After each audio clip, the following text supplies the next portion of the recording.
we're talking Suicide Squad. And first thing I want to say is that at this present moment, as of today, I believe Suicide Squad is $321 million in now. I do believe that. Okay, as of today, which is Tuesday. I also think that Suicide Squad is also pretty close to that 740 million by now. It's about 739 million, and I think by the end of this week, going into the weekend, it will make it 740 million dollars. So that's all but guaranteed. Now, when we look at superhero origin films, Suicide Squad is the fourth highest grossing domestic superhero origin film. Now, why we talk domestic totals? Domestic totals because when you look at domestic totals, they're easy to get. They're easy to gather together. The international grosses all over the world, that takes a little while to come in and be gathered, right? But the domestic, you can get that almost instantaneously. It also tells you what happens in your domestic market. How do the people locally view the film, and did it have appeal? We'll go into all of those specifics in a minute when we're looking at comparing the superhero films and see where they actually make the bulk of their money. Now, Suicide Squad, therefore, the only superhero origin films that trump Suicide Squad, one of them is Deadpool this year. And then you have the Spider-Man film. And then you have Guardians of the Galaxy. So, if you just look below here, Iron Man didn't trump it, Man of Steel didn't trump it, The Amazing Spider-Man didn't, Batman didn't do it, Big Hero 6 didn't do it, Batman Begins didn't do it, Teenage Mutant Ninja Turtles didn't do it, Thor didn't do it, Ant-Man didn't do it, X-Men Origins, Wolverine didn't do it, Captain America the First Avengers didn't do it, X-Men didn't do it, Fantastic Four in 2005 didn't do it, X-Men First Class didn't do it, Teenage Mutant Ninja Turtles didn't do it, The Incredible Hulk didn't do it, Superman didn't do it, Green Lantern didn't do it, Ghost Rider didn't do it, Daredevil didn't do it, Green Hornet didn't do it, Unbreakable didn't do it, and Unbreakable was a pretty good film. Blade didn't do it, The Mask of Zorro didn't do it, Spawn, The Crow, Kick-Ass, The Rocketeer, Catwoman, The Punisher, Mystery Men, Powder Puff Girls movie. Yes, there was a Powder Puff Girls movie. None of those movies did. Okay, and those are all origin films. Alright? Very important. So this is extremely impressive, considering that Suicide Squad did not have a release in China. And China is huge when it comes to its box office. It's a big chunk of box office. It's bigger than the UK box office. The UK box office is 40 million and plus. So Suicide Squad would have gotten a huge boost if it had China in its market. Somehow, if it, the movie had catered to the Chinese market, and leaving out certain elements of itself, but it didn't compromise, which is awesome because it definitely fell in line with what Deadpool did. Deadpool also did its humongous domestic gross and humongous international gross without the Chinese market, so that is impressive. And you look at it, Suicide Squad is within striking range of Guardians of the Galaxy. It has to do exceptionally well to get there, but I'm saying it's still within striking range, and also it is pretty far away from Deadpool. Even Guardians of the Galaxy is pretty far away from Deadpool. And Spider-Man also did tremendously well. But again, Spider-Man, I know these are domestic totals, but still, Spider-Man also had international boosting with China. Okay? Now, in terms of superhero films, Suicide Squad is, again, these are domestic totals, it's the 13th highest domestic box office total. It's behind Batman v Superman, but it's chasing down Batman v Superman. I don't know if it will pass it. It could. It's a possibility with this movie, I'm telling you. So we're going to see, because it's got some good legs. If it goes past Batman v Superman and rolls up near to Guardians of the Galaxy, it's going to have legs like Man of Steel.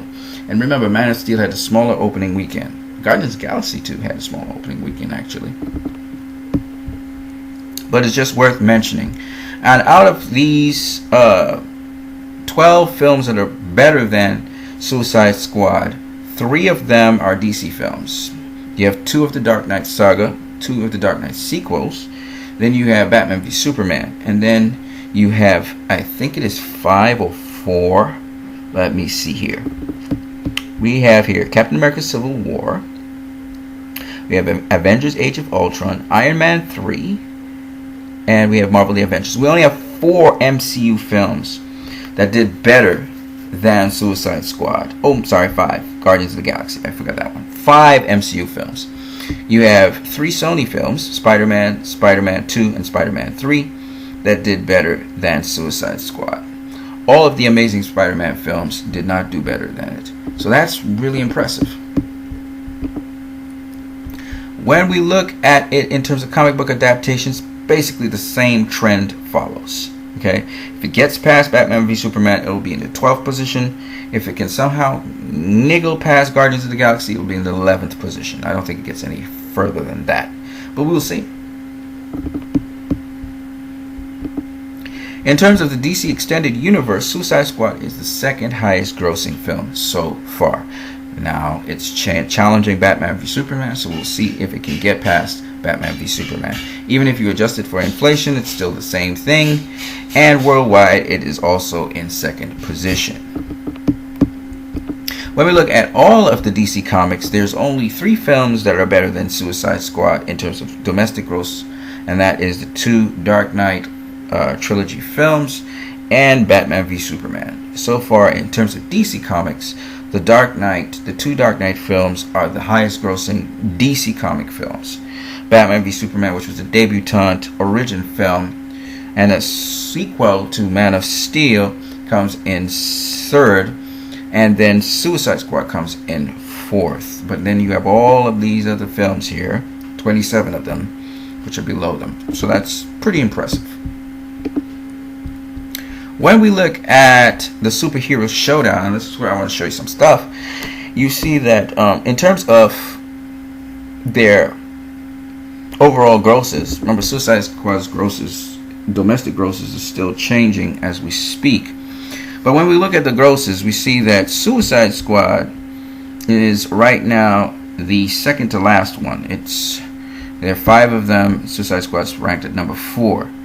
That may change, okay? So let's keep our eyes out for that. But what's interesting is that when you look at, it's also shorter than most of the movies. The only film that's shorter than it is Deadpool.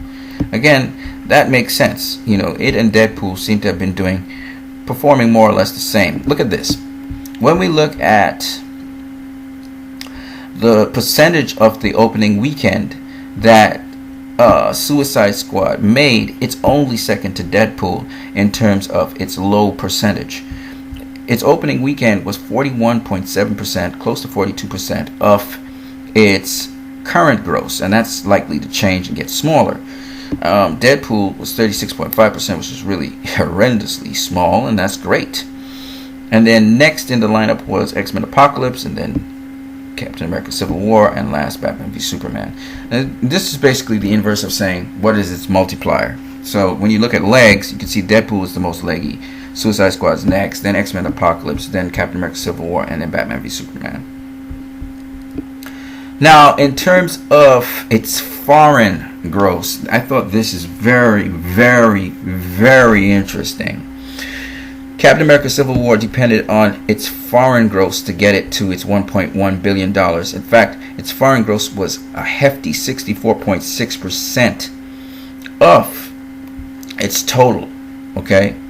X-Men Apocalypse was a 71.4%. It's the foreign gross that actually bailed it out. Look at that. The bulk of its money was made overseas. The bulk of its money in Captain America Civil War was made overseas. I mean, that's pretty huge. Batman v Superman was the same thing, 62.2%. The only 2 films so far that have had 50-something% domestic grosses are Deadpool and Suicide Squad. So you see all these similarities. The domestic, therefore, made up 43.4% so far. We'll see how things go when it all is said and done. And Deadpool was 46.4%. So Deadpool was definitely liked by domestic audiences, and that's what it's saying about Suicide Squad as well. And I think this is that's a huge point, okay, to make. And let's look at Deadpool. Let's look at them individually. I want to show you something. Now, when we look at Deadpool, profitability, profit-wise, Deadpool basically had a budget of $58 million, which means when you add advertising and everything put together, and let's say advertising costs, let's just go extreme here. Advertising for some reason was $100 million. I know advertising wasn't $100 million, but let's just go with that, right? So in all, its total cost and expenditure was $158 million. Okay, it grossed in $782,612,155 in all. When you subtract $158 million from that, you get $624,612,155. Let's divide that by its worldwide gross.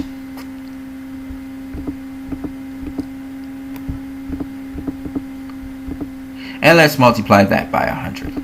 That will give me my percentage. And the percentage is 79.8%, basically 80%. 80% of its worldwide gross was profit. That is ridiculous. I don't care what kind of logic you try to pull on that. That is ridiculous, okay? I don't know any comic book movie that has made that kind of profit. So Deadpool comes in number 1 for 2016 and probably for all time. It's probably the most profitable movie out there.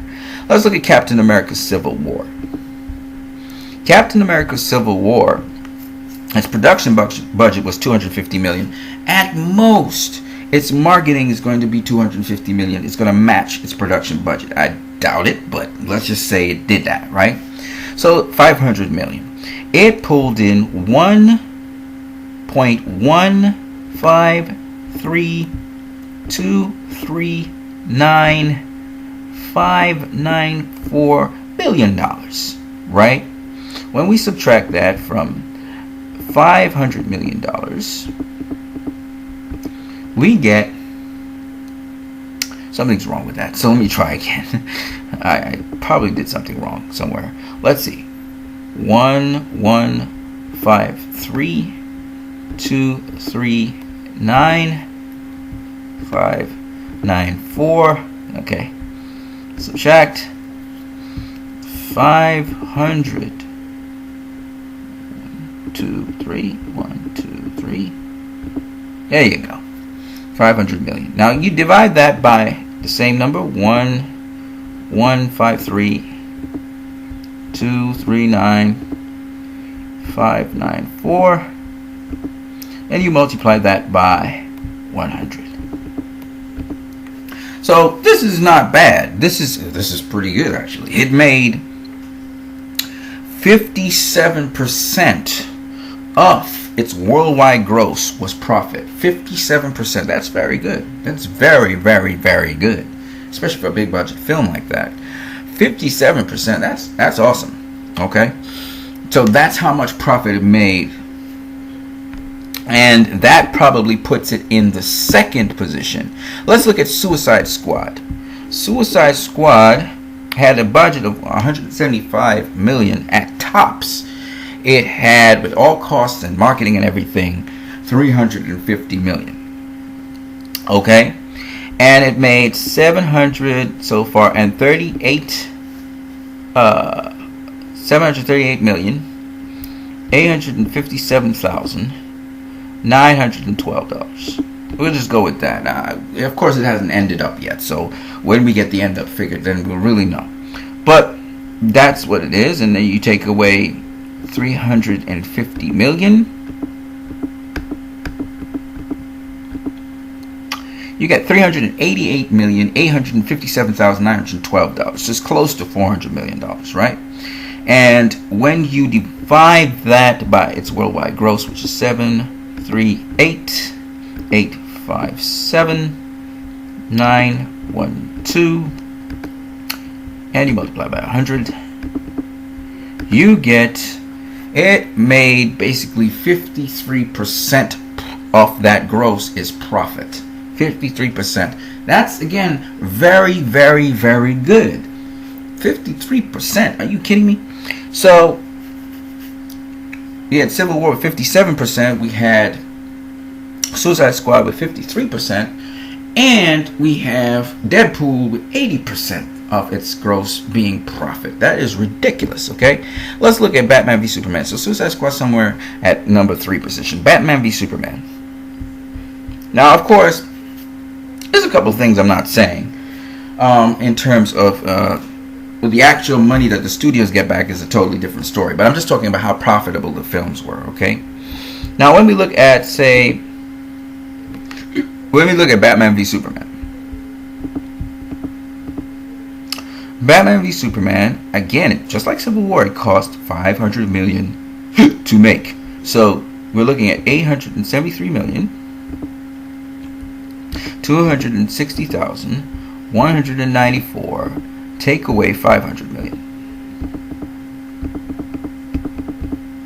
All right. We end up at $373,260,194. When we divide that by its worldwide gross, 60194. When we divide it by that, you get 42.7%, which is like 43%. So it made 43% profit. That's less. Okay, that's less than half. So that's okay, but it's not great. Okay, it's all right. And then the last one I have here is X-Men Apocalypse for this year. It had a budget of $178 million, a little bit more than Suicide Squad, and definitely a lot more than Deadpool. And when you match 178 with 178, you get, I think it's 56. Am I right? 356? I think it's 356. So, we have 356, and its worldwide gross is $543 million, which is not bad, by the way. It's $543 million. It's not bad at all. So, when you take that and you subtract 356, okay, you get 187,575,996. You divide that by 543,575,996, and you get 34%, 34.5. Let's say 35%. 35% of your worldwide gross, which is okay. It's not even okay. It's all right. It's all right. You at least made some profit. Okay. So that's what it looks like when we look at the films for this year. So we're going with definitely Deadpool by leaps and bounds the most profitable. Civil War was second. Suicide Squad's third so far. It's currently at third position. It could change. And Batman v Superman's at fourth. It's way behind Suicide Squad. And then you have X-Men Apocalypse at fifth. And we're looking at it in terms of worldwide grosses. So profitability doesn't necessarily be the profitability for the studio, because the studio gets a percentage of that.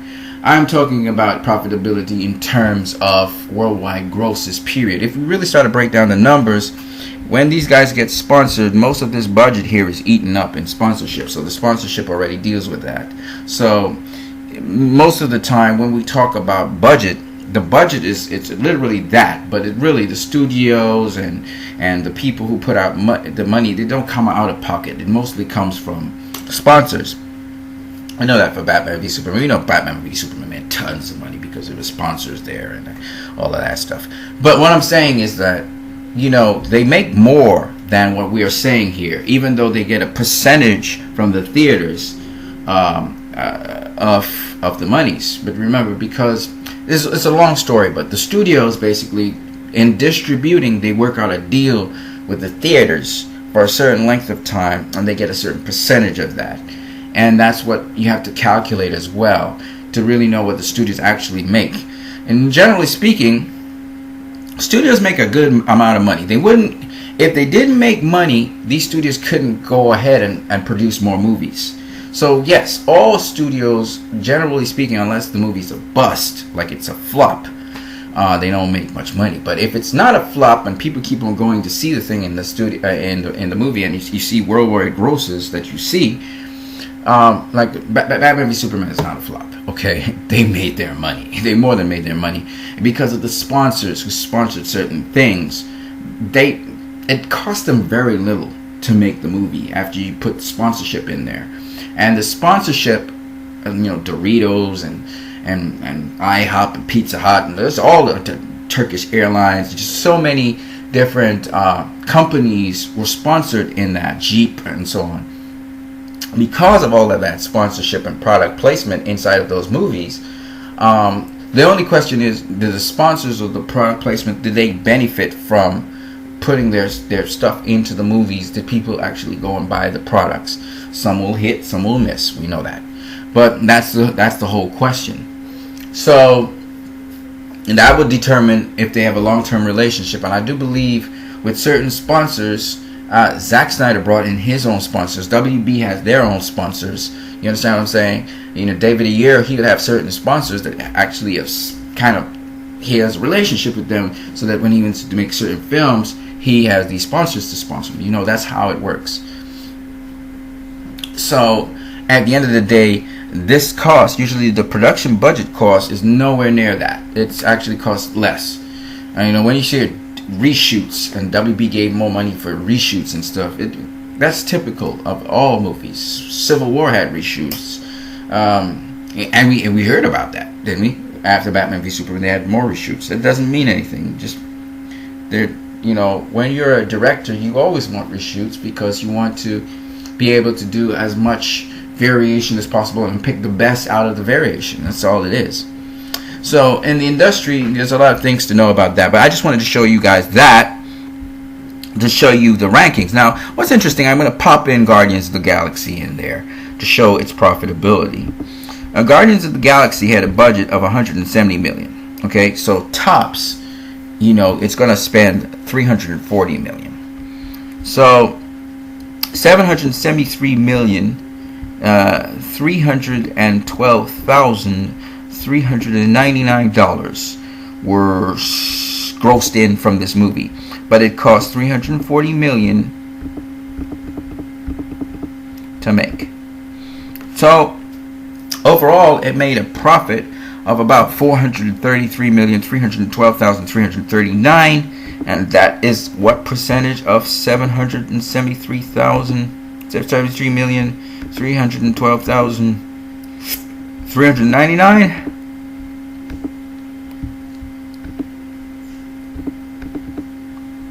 It's right about near to Civil War. Civil War was 57%. This one's 56%. It makes sense, right? So 56% it made of its worldwide gross was in profit, and that's very good again. But once again, if you really pay attention, Suicide Squad has done better probably than any DCEU movie so far. It's probably the most profitable of all the DCEU movies so far, and that says a lot about Suicide Squad. Let's move on. So in terms of top August openers, when we look at Suicide Squad, it is amongst the top August openers. It's August, okay? We have Suicide Squad up there. It's got, I think, the best opening weekend. Then you have Guardians of the Galaxy. Then you have The Bourne Ultimatum. Rush Hour 2 did pretty well. And Ninja Turtles. When we break down the actual details, notice that all of these are PG-13, by the way. When we look at all the details that are involved here, it has the biggest opening weekend of all of them. Alright, that's the first point.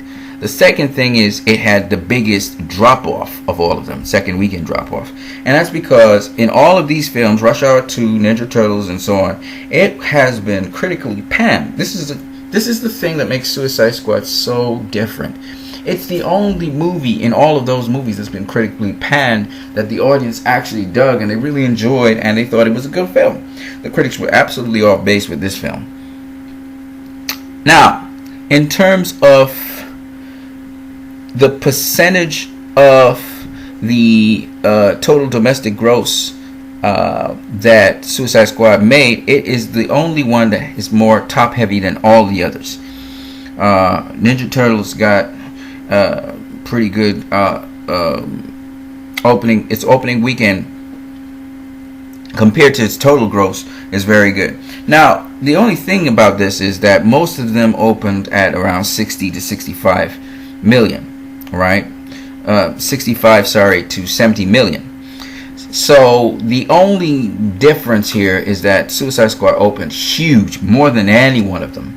So that's a big difference. Guardians of the Galaxy, though, was one which opened close to where Suicide Squad was.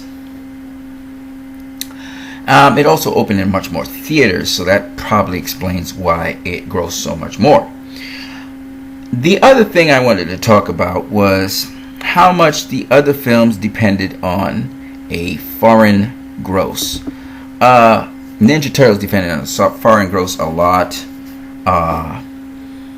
Guardians of the Galaxy even depended on it more than Suicide Squad did, because Suicide Squad's run is not done, so we have to still watch and see.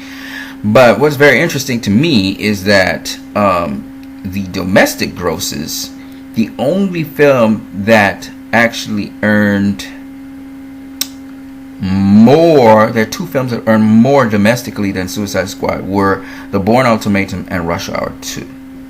So I thought those were all interesting pieces of information. We already know Suicide Squad, in terms of domestic box office grosses, is the highest, had the highest opening August weekend, period. Okay, it has the record for that.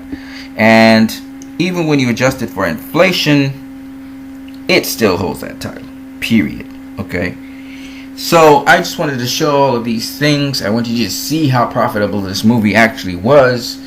And you just got to bear all these different factors in mind, that Suicide Squad is a very special movie. And you know what's the other thing I keep on saying over and over again? If you were to look at Rush Hour 2, for instance, I'm going to actually pull up the critical reception of these movies, right? I'm going to pull up the critical reception of these movies so you can actually have a look at them. Hold on a second here. Okay, so I'm going to pull up the critical reception for Rush Hour 2. We already know Suicide Squad was like 20-something percent, right? On Rotten Tomatoes. Rush Hour 2.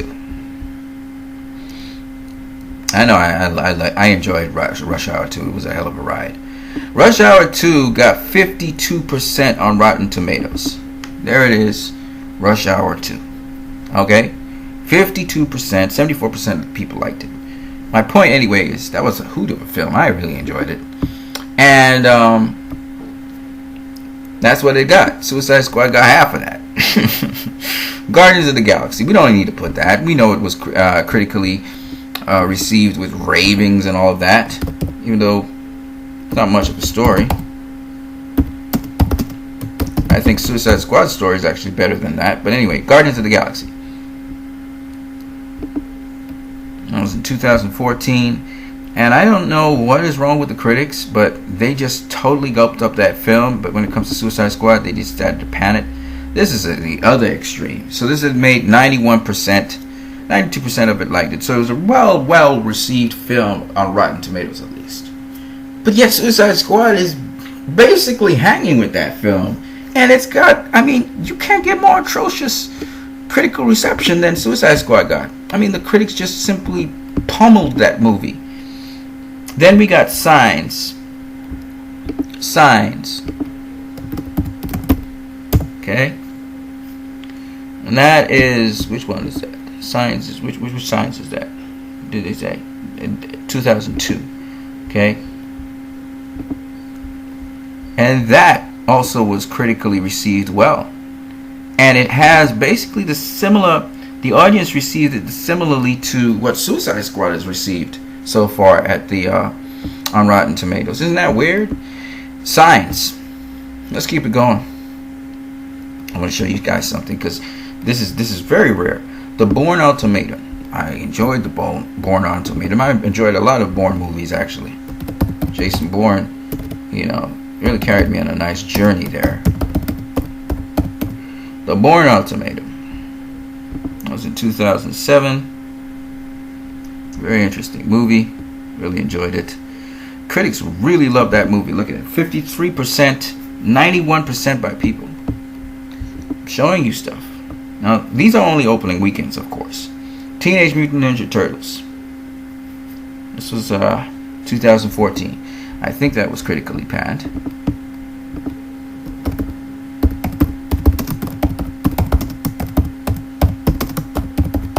A good adventure film, though. I'll give them that. So, they didn't look much like the Turtles I knew. But, yeah, this is the only one that really... Look at that. I mean, they decimated that movie. And the audience eventually have, their ratings and so on has gone, at least on Rotten Tomatoes, to disliking it. So the popcorn is spilled.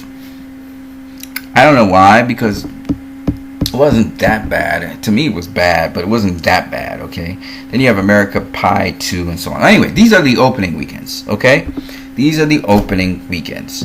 When we look at how the actual films performed after their opening weekends, let's have a look at them.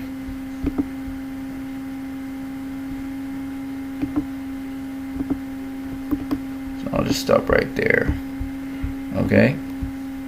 Well, Suicide Squad we already know, 738 million and counting. It's actually probably 739 million right now.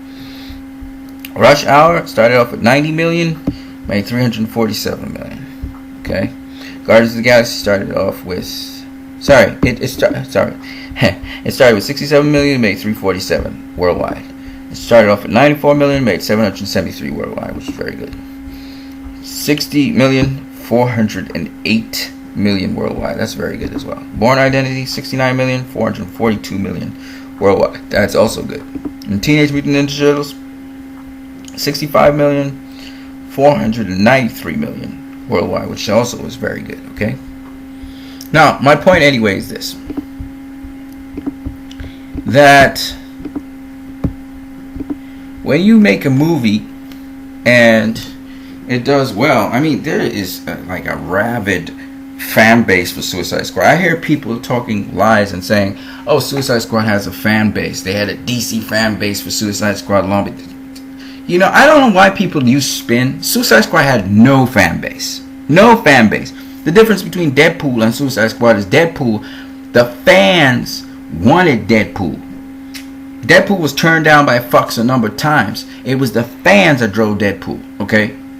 You can't say that Suicide Squad was turned down by Warner Brothers a number of times. That's not true. Now, Suicide Squad, the difference between Deadpool and Suicide Squad got people's interest because of the trailers, because of the teasers. And it really is, Suicide Squad, Ostrander's run Suicide Squad is not that well known. We know about the Injustice League, we know about the Crime Syndicate, we know about, the team of villains, which is known as the Injustice League. But we don't really know much about the Suicide Squad. Okay, so it wasn't that well known. Hardcore fans of the Suicide Squad, the comic book fans, they knew about it. There were hardcore fans of Harley Quinn, who was like, that's a very popular cosplay. But other than that, you don't really have an inbuilt fan base. This is the first time there was an inbuilt fan base for Suicide Squad, and that's because it appealed to the younger generation. The way how it was marketed, targeted, how the screenings were done. The reason why this movie is doing so well, because there's a science behind what's happening here.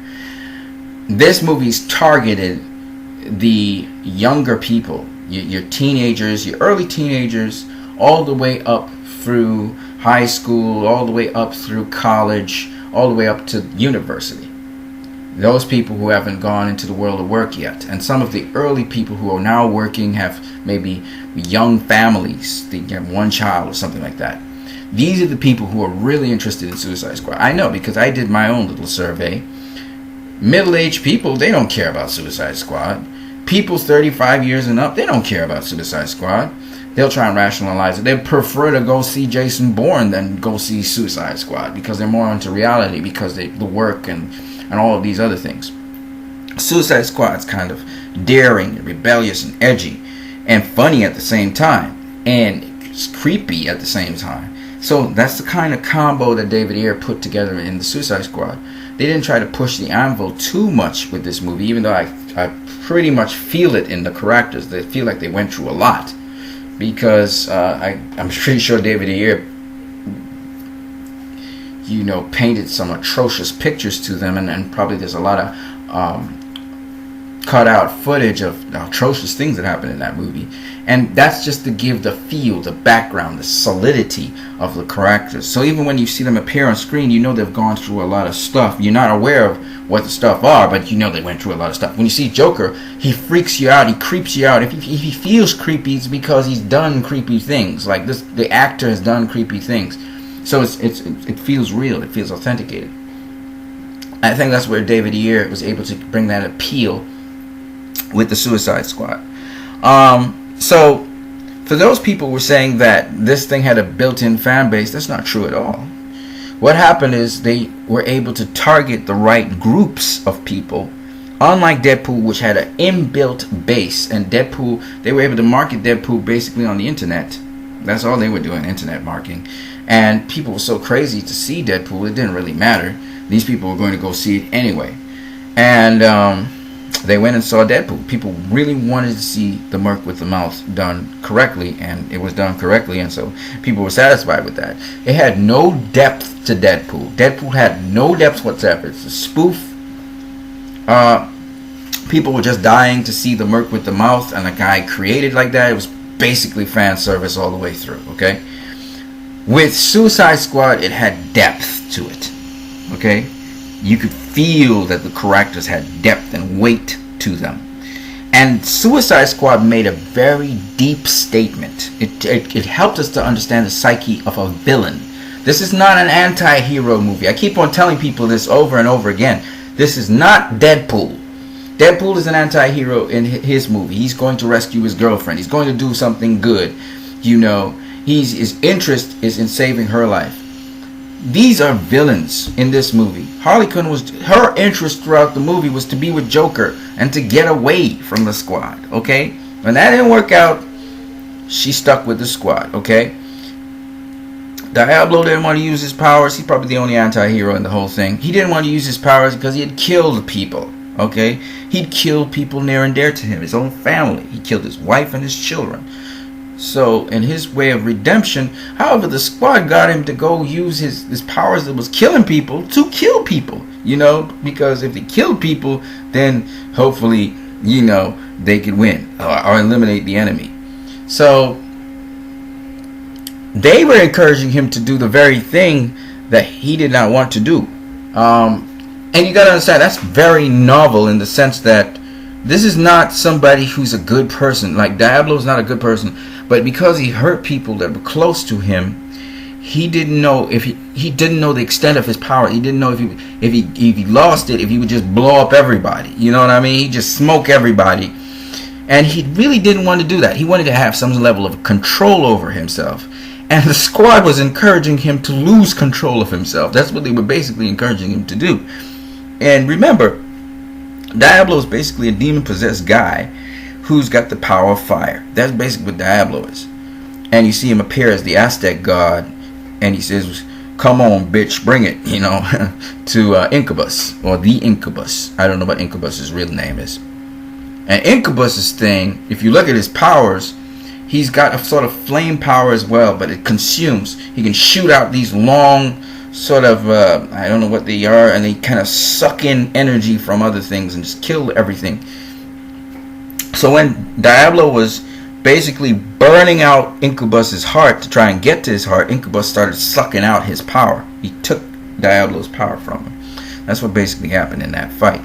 Anywho, my point is, when you look at the characters, people say, oh, the characters weren't well developed. They were well developed, but you had side characters and then you had main characters. Everybody got their part in the movie. Killer Croc got his part in the movie. Diablo, actually, the revelation of Diablo was pretty interesting. He had an interesting part in the movie. Rick Flag had a part in the movie. Boomerang had a part in the movie.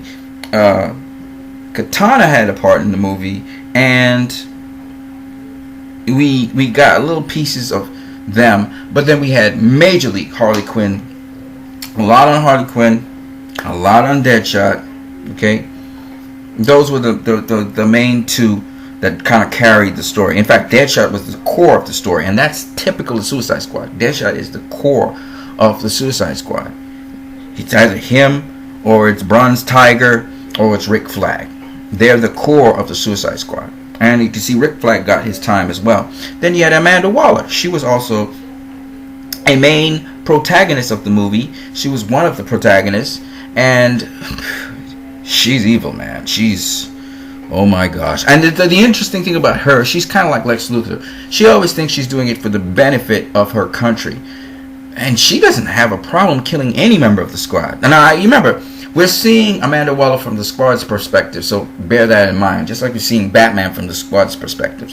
So they may look evil from the squad's perspective. But still, man, cold-hearted, man. She is cold-blooded, man. But that's typical Amanda Waller, you know.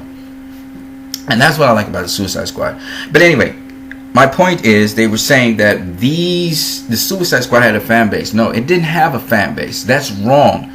The truth be told, Suicide Squad got a fan base now. It's got a following. It's got a cult following at that. There are people who are dressing like the Suicide Squad. You just go up on YouTube, type Suicide Squad makeup or anything like that. You can see people trying to dress like Harley Quinn, people trying to dress like Deadshot, people trying to dress like the Joker. Okay, it's just all over. And then I heard people saying, "Oh, because Suicide Squad had the Joker, it had Harley, it had Batman." No, it had Harley. Okay, it had Harley. She was one of the hearts of the Suicide Squad movie. But it didn't have Joker. Joker was just a supporting role. People were like, we didn't get enough Joker, or the Joker was played terrible. You can't say he played terrible. You didn't even see much Joker. How much Joker did you see in Suicide Squad? Just enough to introduce Harley, because Harley was important. And that he was her love interest. That's about it. So there wasn't much Joker in there. So the people who were disappointed there wasn't enough Joker, they would give bad word of mouth, obviously. But Suicide Squad went beyond that, didn't it? And then on top of that, they talk about Batman. Batman was cameoed in the movie. Like a couple seconds in the movie. People don't just go in the movie just to see Batman. Well, some do. But that's not the reason why Suicide Squad sustained so long. Okay? So Joker and Batman, they were like cameos. Glorified cameos. Kind of like when Wonder Woman showed up in Batman v Superman. Right? It's fun to see them. But you ain't gonna pay a whole set of money just to go see cameo Batman or Joker. Nobody's gonna do that. But it was the initial marketing drive that drove people to the cinema to see the movie, and then to see the unsung heroes. Heroes such as Diablo. Nobody knew that Diablo was gonna steal the show. He definitely stole the show. Okay? The funniness of Boomerang. Nobody expected Boomerang to be that funny, and also at the same time in his character, typical Boomerang. Boomerang's a prick. He's very talkative. He's always got chats, and he always tries to avoid confrontation where he can and just escape. He likes to escape. I mean, Boomerang was played to the T like Boomerang, okay? And then the surprise that Will Smith as Deadshot did what he's supposed to do as Deadshot, just all appealing as well. So, I mean, the cast fit in very well. Okay, Deadshot wasn't necessarily a killer all the time like Deadshot generally is, but that's probably because he's in a new situation and he's now sorting out things. So, I mean, I thought that was a very, very good movie. I thought it was well put together. Character-wise, in terms of story and plot, it fits somewhere with the MCU films in terms of its story and plot. I don't see it much different from any MCU film. In fact, I think it's one of the more superior MCU films. Like I said, The Winter Soldier or even Civil War. I think it's better than Civil War. I think it's secondary to Winter Soldier. I think Winter Soldier has a better plot. Definitely has a better plot. And I think it has a better story. But I think that's where Suicide Squad fits. That's where it fits. And at the end of the day, I don't change my opinion about it. I've seen it a number of times. I thought that Winter Soldier was actually one of the better MCU movies. I'd say if you look talking about MCU movies, yeah, I'm talking a lot, guys. When you talk about MCU movies, I think that The Winter Soldier is up there. I think the best MCU movie I've seen. Let me tell you what the best MCU movie I've seen. I'm kind of biased towards Captain America, the First Avenger, but I think the best MCU movie was Iron Man. The second best one, I think, was The Winter Soldier. The third best, I think, was Captain America, the First Avenger. In fact, I may even give Captain America, the First Avenger as second to Iron Man. It may even be first. So I say Iron Man, Captain America, the First Avenger, and then Captain America, Winter Soldier. I think that's how it goes. Iron Man, because Iron Man brought... It wasn't so great a story. In terms of story, I think Captain America, the First Avenger, and Captain America, the Winter Soldier are the best storytelling MCU films. Bar none. Okay? Iron Man was interesting in that it changed the genre forever. Iron Man declared that he was a superhero. I loved how they gave his motivation for becoming the Iron Man. Even how he named himself was pretty interesting. I'm not really a Robert Downey Jr. fan, but in that movie, you felt the stakes for it. It was a little bit cliche at the end, but it's still nice villain as well. Captain America, the First Avenger, had the best villain of all of the MCU movies. Okay? Ultron was supposed to be one of the better villains in Avengers Age of Ultron, but kind of fell by the wayside, unfortunately. But it was alright. But the best villain, I think, was Captain America, the First Avenger. That's the best villain in the MCU. So you might actually have Captain America, the First Avenger as the best MCU movie, and then I think Iron Man may come second. I'm actually thinking about it now. And then the Winter Soldier comes third. Obviously, the Winter Soldier, excellent villain that changed from villain to anti-hero. Just fantastic. I loved it.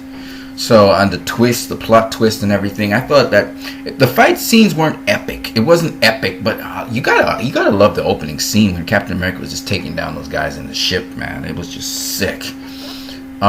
Great action sequences and stuff, and then the story was good, and it was a sequel to Captain America, the First Avenger. I really loved Captain America, the First Avenger. I've watched it a couple of times. Really loved it. I loved it. He was this little guy, weak dude. Oh man, he got a lot of heart. You gotta love that movie, man. You gotta love that. Go rewatch Captain America, the First Avenger. I'm telling you, I'm a big Captain America fan anyway.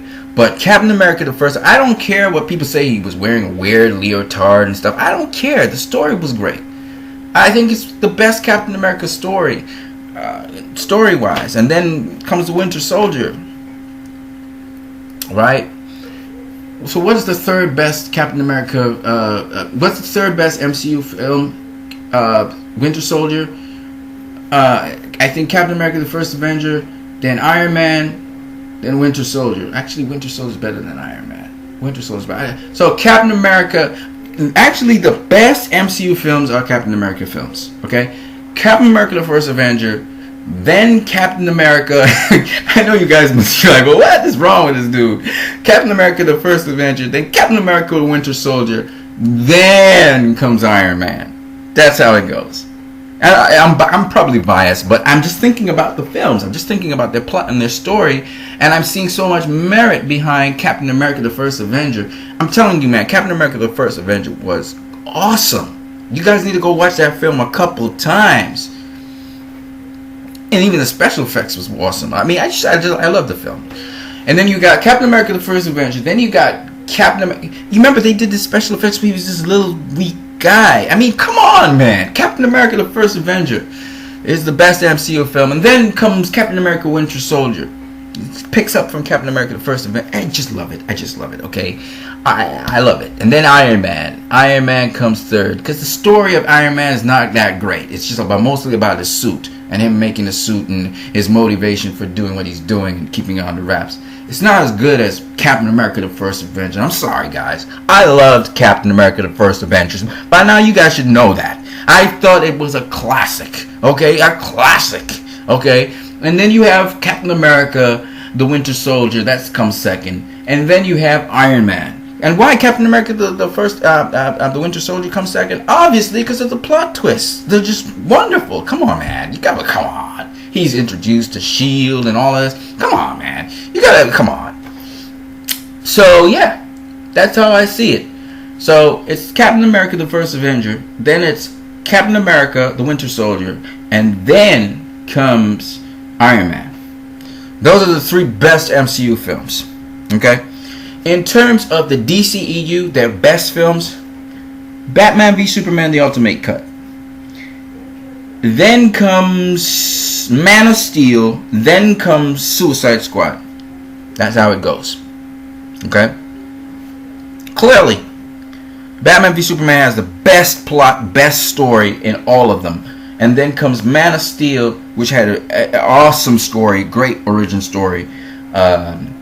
Different to Captain America, the First Avenger, you know. Wonder Woman's coming out next, and it's a kind of periodic film too. It's kind of like a period film too, like Captain America, the First Avenger. But I think it's going to be totally different to Captain America, the First Avenger. Just like how Superman's origin story was just completely different to Captain America, the First Avenger. Because basically, Superman began in lore. Not in lore. He began as an alien. They started with the alien story, and then they showed him the Earth. I think Wonder Woman's going to start with the Greek lore, the Amazons of Thymesia, and we're going to then come back to the present time, World War One, a little bit, and then we're going to go to periods of present time. So that's how they're going to do it. But to me, Wonder Woman has a totally different feel to Captain America, the First Avenger. But I cannot tell you guys how many times I'm going to say this. I love Captain America, the First Avenger. Are you kidding me? That was a story, man. So just for you guys to understand, I am not someone who's biased against the MCU, and I think the MCU is going to bring out some pretty awesome movies. I hope they bring out another Captain America movie, but please don't let it be like Civil War, kind of like Captain America. The thing about Civil War, though, and that's why it was a Captain America film, was that Captain America really was the only guy with sense in that whole thing. Like, he held that movie together. Captain America is just so awesome, guys. You gotta understand. I remember reading about Captain America in the comics and stuff, and Thor and all those guys. And I like this Captain America better than the Captain America from the comics. That's to tell you how much I really like what Chris Evans is doing with Captain America. Captain America, certain things about Captain America in the movie I didn't like with Civil War, but that's just me. That's my style preference. But when you talk about the fundamental principles of Captain America, what he's always following his convictions, he's always doing what he thinks is the right thing to do, and usually it's the right thing to do. That's what makes Captain America awesome. Okay, it's his heart, and it's weird because that's what makes Superman awesome as well. But the difference between Captain America and Superman, Captain America doesn't have that unlimited amount of powers. He's very strong, but he can't fly. And on top of that, he doesn't have to use as much restraint. Captain America doesn't have to use restraint when he's fighting and stuff. Superman, unfortunately for him, has to use restraint with human and mankind.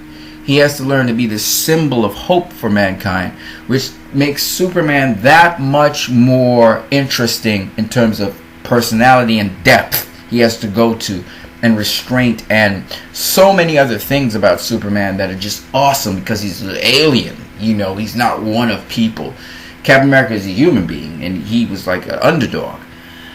Superman ain't that. He's an alien, and he's trying to understand what it is to be human at the same time. Even though he was born a human, there was things about him that human beings and mankind feared. So it's kind of a completely different story. Wonder Woman is the same thing. Wonder Woman. Now, as we said that, I just want to add this in this video. I know this video is long, but guys, all you have to do is press 2x. Go to speed, which is in settings, right? At the bottom right of this video, there's a little cogwheel there. Click settings, and you can change the speed of this video so that you can just deal with it. So you can speed me up. But one of the things I heard Grace Randolph saying is that we as comic book fans always knew that Wonder Woman was bisexual. No, Grace Randolph. That's not true. I disagree with that. I'm sorry, I disagree with that. I never thought of Diana as gay or bisexual, but because you grow up, it's kind of like Hercules, or kind of like Greek mythology, where you grow up amongst people of your same gender. You're not thinking about those things. You're not thinking. Remember, one of the mythos of Diana was that she was formed from clay. So they're not even thinking about sex. You know what I mean? But they're friends, and so on. Now, Mr. Ruckus, who said that, he thought that Diana had tendencies to be gay or whatever, I don't think so. I don't think Diana thought, just that Diana didn't know about a world of men. The most she knew about with the world of men was that they were not allowed on the island, they would die. But she was the pioneer who wanted to see, the man that, crashed near the island. She wanted to save his life because Diana has attributes which are basically, she's pure inside. Kind of like Superman in that respect. But she will kill you. She's trained. She's a warrior. She was trained. When you think of General Zod's lieutenant, right? General Zod's lieutenant, all she knows is war. Well, guess what? So is Diana. Diana, that's what she knows. She's trained. She's a trained soldier. And the best. So Diana doesn't really have a problem killing people. But she will only do it when the stakes are high enough that it's necessary. She will cleanse the earth of you. She has no problem fighting. She's been fighting for 5,000 years when she met Superman. Okay. So and she was on Themyscira. She was an immortal. Okay. So when we think about Princess Diana, and we know when she shows up in Batman v Superman, Bruce Wayne knows she's 100 years old at least. Okay, at least she's 100 years old. So she was like, "Oh my God, who are you?" You know what I mean? So I'm just saying that Diana Prince, which is her code name, her real name is Princess Diana Themyscira. She is bad. Alright, she ain't no joke. It's not like Captain America. Captain America, he got his power, super strength, super speed, and then he learned how to use those things. This is not the case with Diana when she comes to the earth of men. She can fight, okay, and she can destroy, okay. She ain't Captain America, okay. Captain America got limited powers. Diana versus Captain America, Diana roasts him. I mean, he's completely destroyed. Diana ain't got no weaknesses, and then she got gods on her side, like Thor. Thor ain't no joke. You know what I mean? Diana can fight better than Thor can. All right, she can fight. Thor got his hammer. Diana got skills. Okay, and she got magic. So it would be interesting to see Wonder Woman versus Thor. Superman versus Thor. Superman's very powerful. He can fly and all of that, but he's subjected. Kryptonians is subjected to magic. You know what I mean? And Thor got magic. You know what I mean? So, that's a dicey one. But Diana versus Thor. I don't know about that one. That one's an interesting one, because Diana got Zeus on her side. I don't know if Thor can handle Zeus, you know what I mean? Thor got Odin, but I don't know, man. I don't know. That one's tricky. Diana can fight. Thor can fight, yeah. He can't fight as good as Diana can. You know what I mean? Thor could fly with the hammer. He could fly, so yeah. He's not as fast as Diana either. Diana got super speed. Superman got super speed. Thor is not as quick as them. So I don't know. Maybe he'll use a lightning bolt or two. hard to kill Superman too. Guy has some kryptonite sitting down somewhere, or Kryptonian, right? So that's the problem with Diana and Superman. It would be interesting to see Diana fight Superman. We know in the comics she took him on, and she was beating his butt. You know what I mean? And she found a way to sort of end the battle, because she's very, very smart as well. She's not just quick and she can fight, but she's also very smart. As you can see, she was actually starting to contain, to a certain degree, Doomsday. She would take him on, probably beat him in the end, even though she might get beaten. And in the comics, she got beaten once by Doomsday, but that was a much stronger, much more powerful Doomsday than the Doomsday we saw in Batman v Superman. So, I mean, as you mentioned that point, the other thing I wanted to talk about in the DCEU, I've been talking about the MCU, the DCEU. You see, what you guys got to understand is, at some point, the MCU's heroes will clash with the DCU's heroes, and eventually the both DCU and MCU will come together to fight a double threat. It's gonna be awesome, trust me, guys. It's gonna be awesome. So do expect the matchup with the MCU and the DCU in the distant future. They're gonna do it. They're gonna I'm telling you, they're gonna do it. All right. But for now, the DCU is a little baby pup, and the MCU's been doing this for a while, so we gotta wait for a bit. But they're going to combine. I'm guaranteeing you, it's gonna happen.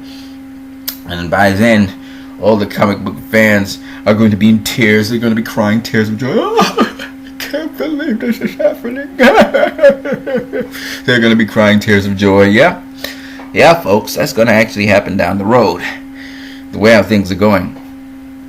So, but it's not going to happen anytime soon. That's not making sense. But they're going to cross over. The DC and the Marvel properties are going to cross over. They've done it in the comics. They will do it. They will do it in real life, and it's gonna be fun, folks. It's going to be awesome. But yeah, keep on cheering for Suicide Squad. Let's see it go as far as it can go. Batman v Superman is doing phenomenal things. A little update on Batman v Superman. DVD sales, $31 million. Let's see if it can get past Man of Steel's digital DVD and Blu-ray sales. Man of Steel's digital DVD and Blu-ray sales look something like this. You go to the numbers, you say Man of Steel, and Man of Steel's digital and DVD and Blu-ray information, their final information was that they made $66,354,716 in domestic Blu-ray sales, and in their domestic DVD sales, they made $42,892,789. Okay, now remember, Batman v Superman's first week of DVD and Blu-ray sales, or Blu-ray sales, I can't remember which one it was, 31 million. So I expect that they will make more than this, 109 million domestic, which, if they make 109 million domestic, that carries it to $981 million. So even if they match what Man of Steel did, they're definitely going to be that close to the $1 billion mark. But I think they're going to not just match this thing, they're going to surpass it. I think they're going to surpass what Man of Steel does. We just have to wait for all the figures to come out. Eventually they will, and when they do, hoo-wee, you know what I mean? But so far, what that means is, because it was 873 million they made in the box office, and we're hearing about 31 million in sales, that carries it to 900 million already. But I'm pretty sure it's gone way past 900 million. And I think they're gonna break the billion when all said and done, with all the sales and everything. And they bring in all that information, which is awesome. It's awesome. So I just wanted to show you guys that, and yeah, I mean, You gotta understand, Batman v Superman, I try to explain this to people, it cannot be classed as a ensemble film. It wasn't an ensemble film. It was a versus film between Batman and Superman. You cannot class it in the same class as Civil War. And then the other joke about the whole thing is people are trying to class this movie as a movie like Civil War. You know, Civil War only made $300 million more than less than $300 million. You made 200 and something million more than Batman v Superman. And bear in mind, that was a true ensemble cast, kind of like Suicide Squad. You had all these different members. You had a bunch of members, okay, interacting with one another and doing things. That's what's called an ensemble. In Batman v Superman, none of the ensemble actually interacted with one another. I think Flash interacted with Bruce Wayne, but everybody didn't know everybody. In fact, even when Wonder Woman was fighting with Batman and Superman, Batman didn't really know who Wonder Woman was or anything like that. So you have to... That wasn't an ensemble film. Okay, it wasn't an ensemble film at all. Justice League is going to be an ensemble film. Suicide Squad was an ensemble film. That's it for the DCEU. They only had Suicide Squad, which was an origin film. Man of Steel was an origin film. And we've seen that Man of Steel, you just look at Box Office Mojo here. A Man of Steel as a superhero origin film. Let me go find it again somewhere here. Okay, superhero, open the showdowns. Origin film, here we are. As a superhero origin film, Man of Steel's right up there. It's at position number 6. Okay, that's how amazing Man of Steel was as an origin film. You gotta remember, this is an origin film. This is a reboot. So Man of Steel did exceptionally well. Suicide Squad trumped Man of Steel and Iron Man. It's the 4th highest grossing domestic origin film. The only origin films beyond that is Spider-Man, Deadpool, and Guardians of the Galaxy. That's huge. And we don't know if it will stay that way. It could hit the 3rd position, even though it's 13 million off. I don't know if that it'll ever do that, but you never know. It could pass Guardians of the Galaxy.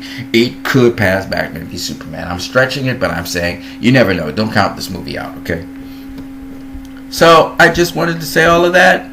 I hope you guys enjoyed what I was talking about. It's a lot of information I gave you guys. I don't even know how long I've been talking, but you guys have a great one.